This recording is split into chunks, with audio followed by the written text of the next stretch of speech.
শুভ সকাল। প্রতিদিনের pre market আপডেটে আপনাদের স্বাগতম। সূচক 21.06 পয়েন্ট বা 0.42% কমে 4,942 পয়েন্টে স্থির রয়েছে।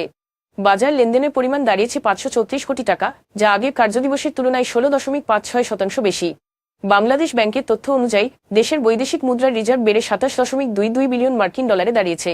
রাজনৈতিক পরিস্থিতি, সামষ্টিক অর্থনৈতিক চাপ এবং নিয়ন্ত্রক উদ্বেগের কারণে নভেম্বরের মধ্যভাগে ডিএসইতে বিদেশি বিনিয়োগকারীদের লেনদেন কমে প্রায় 10 মিলিয়ন ডলারে নেমে এসেছে, যা সাম্প্রতিক বছরের মধ্যে অন্যতম সর্বনিম্ন।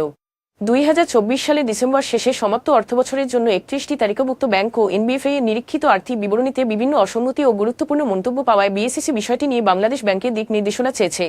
ইসলামী ব্যাংক বাংলাদেশের খেলাপি ঋণ 1 লাখ কোটি টাকা অতিক্রম করেছে। দীর্ঘ বছরের ঋণ কেলেঙ্কারি ও অস্বচ্ছ ঋণ বিতরণ প্রক্রিয়ার কারণে ব্যাংকটি তীব্র আর্থিক সংকটে রয়েছে। এখন এ পর্যন্তই, ধন্যবাদ।